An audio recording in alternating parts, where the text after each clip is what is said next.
Hey, Martin County, hope you're staying dry and the wind hasn't blown you over today. My goodness, it's 28th September 2022, and we're going to talk a little bit about why there was only a 28% turnout in the last election here in Marshall County. And we want to talk too about how 20 plus year commission members continue to get reelected. Well, we're going to discuss that and more as we take a look at a recent major political victory that happened yesterday here in Martin County and explain why more are possible. We need to take a look at something called voter apathy, also called political apathy. It's a phenomenon wherein individuals who have the right to vote in the political elections choose not to do so for a variety of different reasons. The most common voter apathy definition is a sense that an individual's vote is meaningless or that there's no point in participating in an election.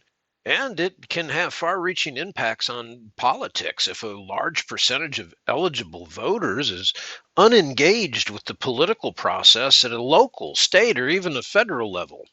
One of these effects is seen in the decision making process of the elected officials. See, they study and know full well the demographic makeups of the people that do turn out to vote. So do your political parties. As an example, when I was a sitting state committeeman for the Republican Party of Florida, I ran for chairman.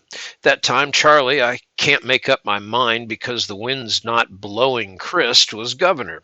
His hand-picked chairman for the Republican Party in Florida, the third largest in the United States of America, was a strip club owner. Yep, that's right. His name, Jim Greer.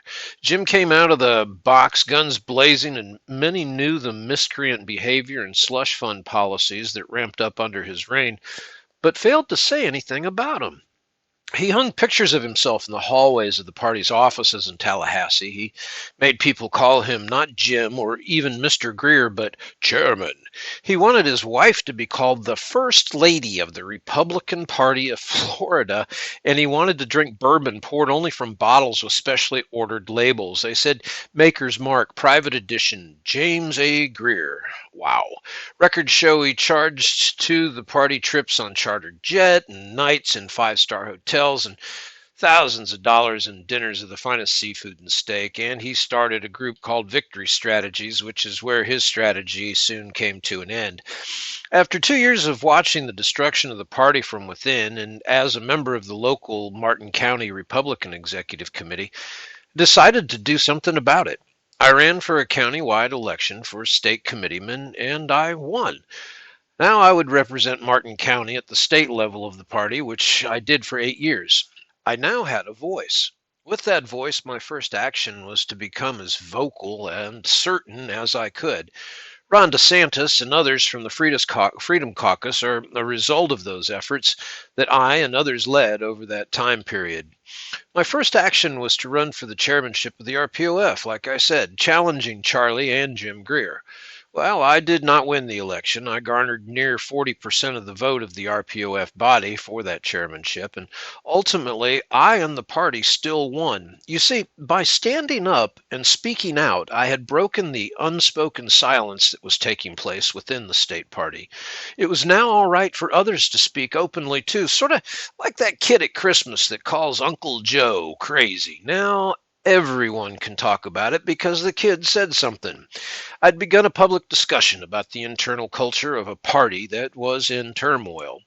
Not too long after that, because of my effort and the effort of others that were pretty much silent up to that point, we ended up forcing investigations and an eventual arrest and present prison sentence, rather, for Charlie's hand-picked chairman. You see, he was funneling money to himself and his friends, and he was sloppy about it. And we nailed him. Charlie's limo-riding, private jet-flying, elitist chairmanship was taken down. Now, the next governor was Rick Scott. I ran for chairman one more time, hoping that our success of turning the tide could be as effective the second time around as it was the first, and we came close. Maybe, just maybe, we could replace a culture of self-service into one of a real voice for the Republicans in the state of Florida and beyond. This is where apathy comes into play. As the campaign grew, we showed a real chance of victory, and In the least, we were getting our point across. A then sitting lieutenant governor was ushered in to have a sit down talk with me, if you will, and to explain the way things were supposed to work. I was informed that my actions were disruptive and went against the plans of the elite who had their own ideas about how things were to be run. This is kind of an exchange I had with the lieutenant governor, where he says, "Eric, why do you want to grow the party?" I replied, "To give a voice and give them a sense that they can make a difference." He kind of said with a smirk and a bit of arrogance, "Well, we don't want you to do that." "Why?" I asked. "Because it's easier to control a small number of people than a large number of them. You get the picture? So, why was there only a 28% turnout in Martin County? Think about it for a minute. When was the last time you saw the Republican Party in Martin County engage you in a positive way? Oh, they offer you the chance to spend $300 on a Lincoln Day dinner so they can raise funds for their coffers. That's how I had a cocktail and a smoke with John Boehner back in the day, the then sitting Speaker of the House for the United States Congress. His speech was stirring until you spoke one on one with him and found out that he was drunker than a skunk, more bored than a 2x4 plank, and as well rehearsed as a Broadway actor. Simple search of YouTube soon after revealed that this was not the first time he had rallied the troops with his stirring words. His speeches across the country were word for word the same. Every time I found a clip of him behind a podium, he wore different ties and spoke the same inebriated script. Why? Well, because it's easier to control a small number of people, just the right amount to win, than it is to speak to the masses and bring a voice to the apathetic. See, there's a reason you feel like your voice doesn't matter, and it is not being asked for. If it was, the local party would have been out in force lobbying the commission on their recent staff led assault on the two local pet stores in Martin County. They would have been there championing the voice of the business owner and not sitting quietly in the corner while the Republican elite insiders, hand-picked officials, trampled the Constitution and the Republican principles you think the party really stands for. So, what can we do about it? Well, know this, you're not alone. While you're purposefully made to feel isolated and insignificant, like your voice doesn't matter, know that it does. Remember, we the people, the same people that far outnumbered the self-serving, self-interested elitists that want to control every aspect of your life and beat your give a damn into submission, have all of the real power. We, the individual, is more powerful than the vocal minority. People like talking about a silent majority because it makes them think that somehow by magic things are going to turn around for the better. But how can you win a fight if you don't fight? How can you win a debate when you don't speak? In a debate, if one person's spouting off the goofiest, most ludicrous ideas and the other person just sits there silently and nods, then the one who ever talks will win the debate.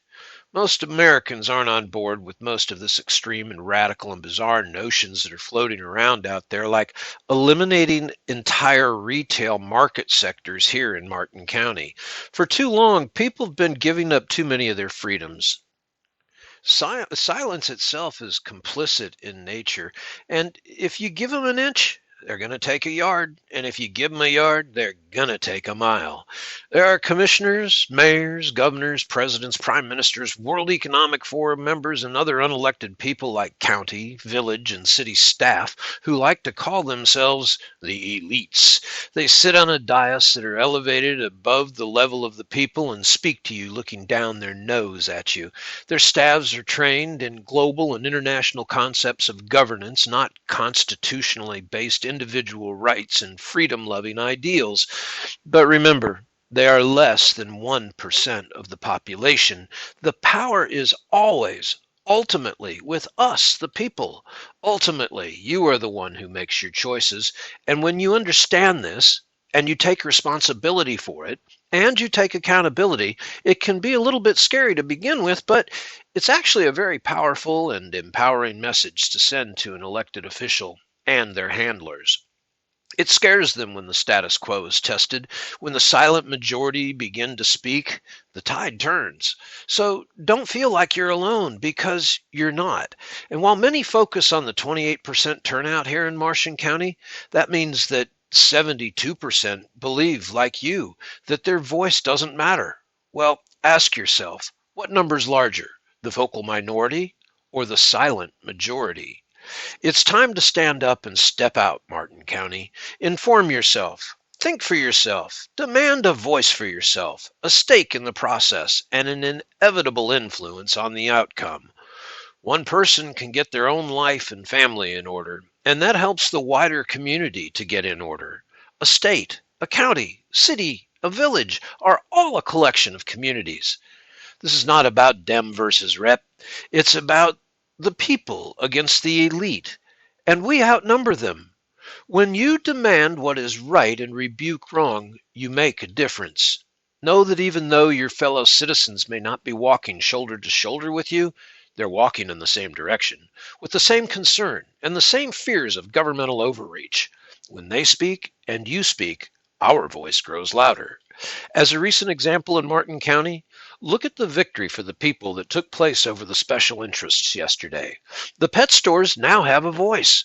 They have a seat at the table, a chance to perform American values and standards the way it was meant to be. Why? Because the silent majority has begun to speak out and speak up. Do this. Try to look at things more from the bottom up than top down. There are more of us than there are of them. And remember, no one raindrop ever created a flood. But when combined, well, now you've seen what can happen. Wrongs can be righted, lives can be changed, and it all begins with you. What will you do? Enough said. Nomo out.